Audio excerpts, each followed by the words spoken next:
We know God through Jesus. How many of you know the president? Do you know the president? Okay. Have you had dinner with the president? Did you talk to him about his golf game last week? Okay. So do you actually know the president, or do you know who he is?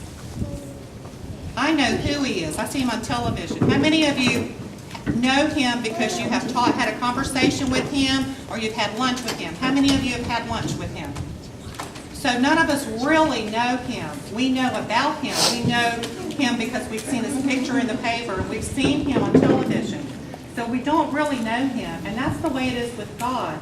Many, many people know about God. There are more gods now than ever before. We know about the gods that the Muslims have, that the Buddhists have. There are all these false gods that are out there. So we need to know that we have the right God. And the way that we know that is in the Bible. So what we need to know is that we know our God through Jesus personally. We know that we can talk to him. We know that he hears what we say. It is a personal, intimate relationship. It's not just knowing about him. The only way to know God intimately is through Jesus. And the way that we do that is we trust in what he says he will do. We trust in it. We depend on it. It's a security to us. If there's any way to get to God, we're over here. We're separated from God. When we're born, we're already separated from God. There's a gulf, a big gulf. Here, there's like this big,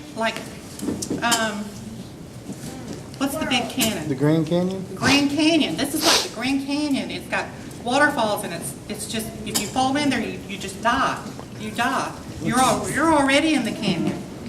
You're already in the canyon. Over here is where God is. This is where God is, and this is where we want to be. This is where we need to be. In order to be there with God, we have to have a way to get to him. That bridge is Jesus.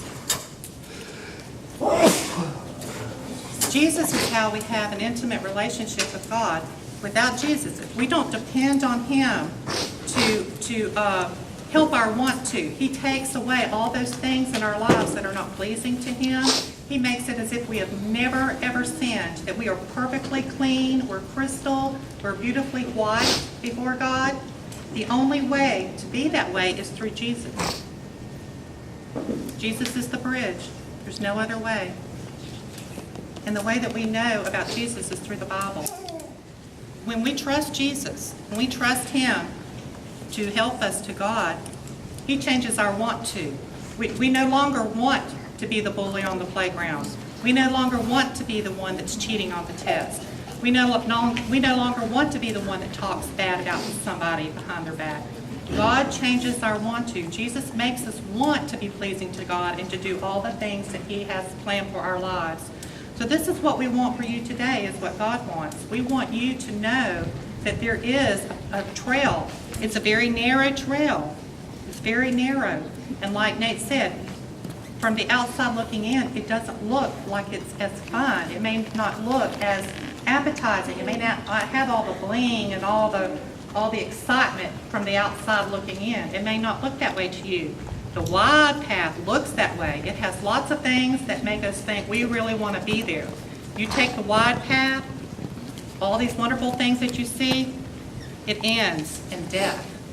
It ends in a sad life, a painful life, an unhappy life, and it ultimately ends in being separated from God forever and ever and ever. If we take the narrow path, which initially doesn't look like something we really want, once you get into that narrow path, the only way to get through is with Jesus. Once you go into that path, God changes your want to, and it's the most wonderful thing that you could ever imagine. It's the most wonderful life. You enjoy this life. You're eager to go down this trail.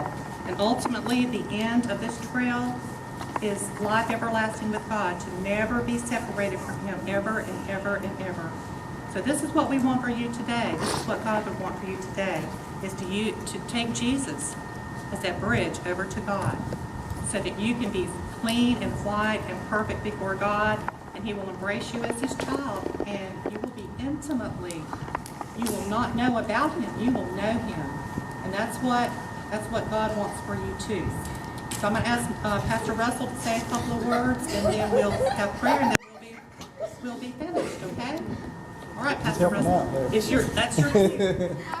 I just wanted to thank you guys for coming. I'm glad that you're all here. And I want to tell you too, especially if you're new to this, every Sunday we spend time studying the Bible and learning more about Jesus.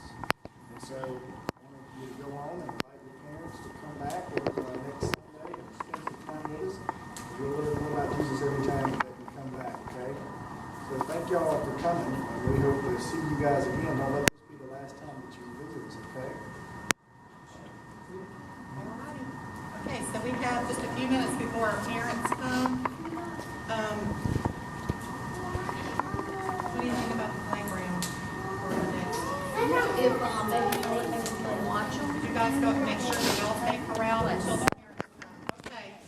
Listen, Nate and some of the other leaders are going to take you out to the playground. You must stay inside the playground. You cannot leave the inside of the playground unless you have permission from Mr. Nate. Okay? Do not run, do not push, and do not hurt. Absolutely. Nope. Okay.